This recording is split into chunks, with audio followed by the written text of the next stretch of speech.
All right, guys, we're back. Starting episode 6. So on this episode, we're going to talk about the elephant in Washington D.C. Oh, Judge Ketanji Brown Jackson. oh man, God, that's a big elephant, bro. Let's hit on it, man. Okay, Let's take it down. all right, man. I'll let you go ahead and go, and let you take the lead on this one, man. All right. So from what I gathered, right before we dig into her career, she was born in the '70s in D.C. I guess you have to be a lawyer to be a judge first. I'm pretty sure. She's local. Yeah. Who would have thought that? Yeah, I mean, come on. Wow. Dude. Scraping the bottom of the barrel there, man. Wow. Well, we talked about this earlier. We hit on it a little bit earlier. Right. Was it yesterday, this morning when you called me and you said she'd been? It was yesterday. Was it yesterday? Yeah, it was yesterday. Because I kind of called That's right. you. Yeah. I called you in a panic. I really did. Yeah. And I don't even remember what I was doing, but I know I called you. I was like, dude, is this real? And you're like, oh yeah. You were so nonchalant about it. You were just like, yeah, man, straight up. So I don't know if y'all know the significance of what this lady, or the position this lady's taking now. Yep. I know Joey nominated her on the 25th of February Uh-huh. for the Supreme Court. And I don't. When you look at everything on paper, Uh-huh. she looks like a good candidate, regardless of skin color, because you know that these people are always trying to bring in race. Yeah. You get what I'm saying? And gender. Yeah, race and gender. Yep. But with that being said, I mean, she has good street cred, man. I mean, she graduated from high school. She went to Harvard, so Ivy League. It's from the hood. It's from the backyard, man. Come on, man. It's from D.C. And she graduated Harvard Law. So, I mean, on paper, she seems legit, like a good candidate. Uh-huh. But there's a lot of controversy on why this lady got the position and her sole future on what her position is on certain things once she takes the seat. Yep. I know the left and the right kind of like, yes or no. Uh-huh. But man, dude, it's like we kind of said the other day. We're in a time to where we don't really know what's going to happen. Uh-huh. You know, our fate. Yep. Do you want to try to elaborate on that? All right. Well, if I'm thinking in what direction to go with this, then I think it's so her cases. Yeah. Before now she's a Supreme Court justice. Her cases before revolved around I would say child abuse cases. Mm-hmm. So we don't use the P word. No, I understand. So apparently she's light on those cases, man. Not light in the case like just a slap on the wrist, but some of these guys committed some bad things, man. They did bad things to these kids.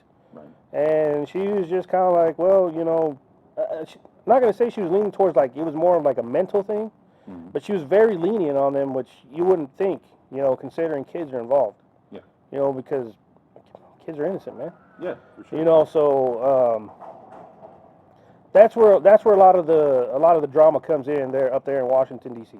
Right. It's because she's more left leaning. Right. Than she doesn't have a middle ground. She's basically left leaning because she couldn't even define what a woman is, herself being one. But do you think there's a reason why she did that? Yes, I think I do. Because I think our court systems are going in the direction where they're going to present a case. I guess on mental disorders, man. Right. It's not a matter of proof anymore. Mm-hmm. It's not what you can prove. It's what you can disprove. Right. That's the way I look at it. So, if she gets a case, once she's a Supreme Court justice, they get a case up there involving something of that nature. Right. Instead of saying, yeah, this person is guilty, we've got video evidence, we've got photographic evidence, we've got the witness here telling us what that person did, they're going to say, well, that doesn't matter. Let's look at this guy's, or not just guy, but let's look at this person's mental capacity. Was he in his right mind? Does he think he's a grown, damn, I keep saying he. I'm trying not to. Does this person really act their age? Do they think their age? And I think that's going to open up a door. It's going to open up a can of worms that God knows what. So basically, you're saying that they're opening it up in a way to try to use mental illness or possible mental illness as a crutch. I think so. To let these guys off on a lighter sentence. Yeah, because if she couldn't define what a woman is, it's for a reason. Because later on, she doesn't want them to use that against her and say, well, you defined a woman as X, Y, and Z. Right. They can't do that. Right. And given, nowadays, you look at how many genders there are now. There's a lot now. Apparently there's a lot. And that's you might be onto something. It might be a play for her to say, well, like you said, they won't be able to backtrack and tell her, hey, you did say this on this date. Yeah. I mean, so that's a very good possibility. Yep. Do you think she's possibly trying to help anybody else out other than that? I don't think it's anybody specific. I think it's an agenda. I think it's an agenda because if this Harvard lawyer with all kinds of degrees couldn't define what a woman is, who can? Science can't. We can't. Hell no. I mean, we can. I mean, we can. We Doesn't mean we're right. Yeah, Exactly. So who can define what a male, female, whatever you want to call is? If the Supreme Court can't do it, who can? Exactly. So I think it's an agenda. I don't think they're pushing it, but I think they're leaving the door unlocked. Right. That way, anything springs up, they're going to be like, oh, we didn't say that. Right. Like an open door policy. Yeah, let's look at this. Like a catch-all. It's going to be a new law. You think so? Hell yeah. I think, like I said, this is going to open a door. Man. It's going to leave it unlocked. So now they're going to... Okay, so, just real quick. So the bis, the homos, the ABC gang, Right. they want their own laws. Right. They want their own rules already. Right. So maybe that's what this is for. Maybe they're going to have their own set of laws. They're not going to have the he-she law. Yeah. Well, you can't use that in certain states. Exactly. In certain states, you can't do that. But one thing that we sit there and we were talking about, we kind of touched on in a previous broadcast. She has ties. Juicy ties.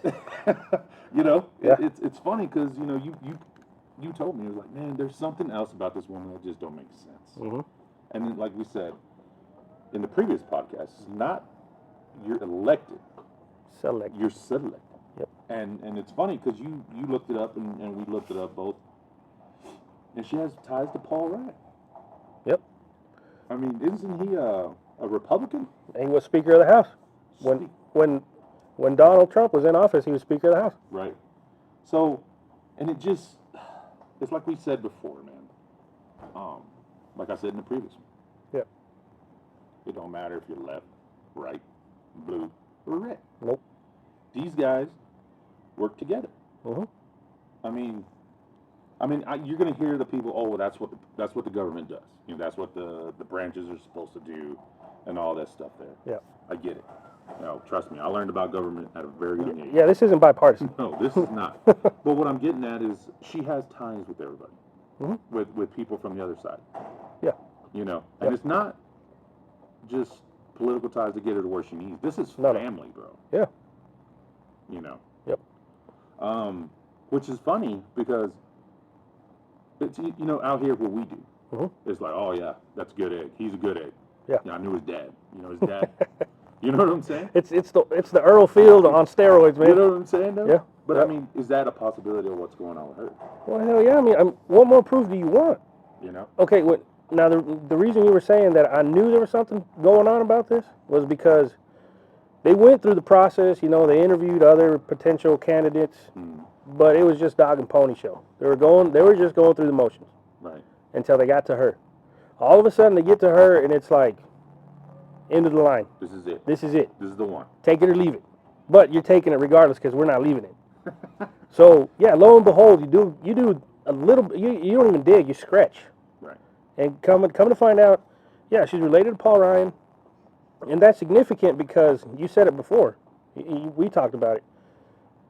At the end of the day, these people go on about their business. They go have dinner, they go have lunch, they pat each other on the back, and they tell each other, hey, nothing personal.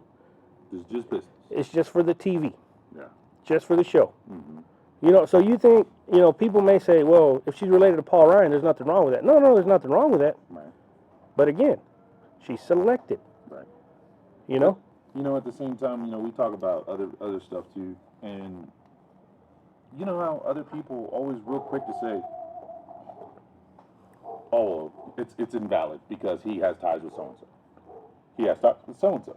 Yep. That's not a valid choice. You know, there's a lot of stuff that goes on where they're like, no, that's not right. Mm-hmm. Because he has ties with A, B, C, and D, whatever. Yeah. But I don't think they're necessarily going to hit on that with this lady. Do you think so? No, I mean they're elevating her to Pope status. Mm-hmm. You know, she's made history. I don't know why, but she's made history. I guess for being. She's not even a woman. She can't say she's the first female, the first black female to be a judge because she can't define what a woman is. I don't know what kind of history she's making, but she's making history. You know? Obviously. Right. So yeah, right now she's you know, not untouchable, but you know, everybody's supposed to be patting her on the back. Good job. Yeah. That this whole thing with her, man, you definitely got to watch and see what's going to happen because I think there's more to it, like you said, and I think we both understand. Yep. We know there's something else going on. Yeah. Or they know something else is coming down the pipe. Something's coming down, man.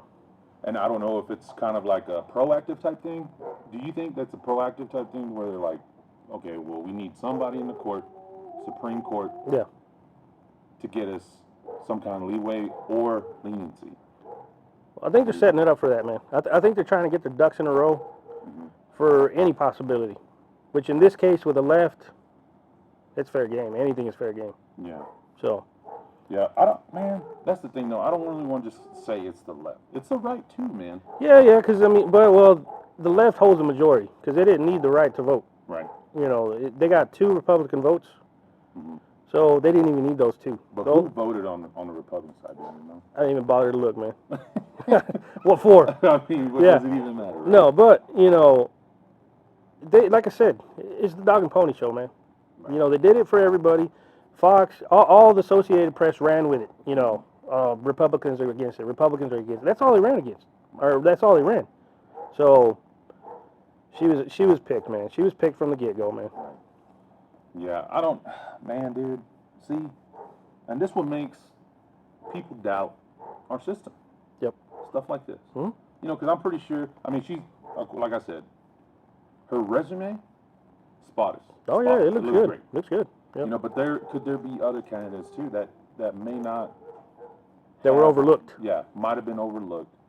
You know, one thing I know for sure was this lady's cases that she worked on. I mean, I guess it's like the lawyer thing, right? Yep. When you go and lawyers are picked or their status, they look at their wins and they looked at their losses. Yeah, you don't go hire, you know, the cheapest guy in town. There's a reason it's cheap. You know what I'm saying? But I mean, it's obvious though, right? I mean, so that was maybe another play for them to say, okay, look, this is what you got. Maybe. Yep. I don't know, man. But that's some crazy stuff, dude. I just hope everything comes out okay on that. Because, dude, my gut feeling is saying that it's not. It really isn't. Well, we'll see after the elections, man. We'll see what kind of curveball they throw at the American public after the elections, man. See what kind of court cases they bring. Do you have any predictions? No, not at the moment. No, the only thing I can say is let's see what comes up in the Supreme Court cases, man. See what kind or just how they are going to be handled? Both. Oh, man. See what kind and how. Dude, I don't know, man. Real quick. With all this transgenderism going on, something's got to come up, man. Either one of them's going to get the shit beat out of them, or it's going to be something like that, man. Because I mean, they're already pushing that. You think? Okay, I got you. So it's got to be something like that. Right. You know. Right. So like some big thing. It's got to be. Yeah. It's got to. Like I said, it's part of an agenda. We just don't know what agenda. Yeah.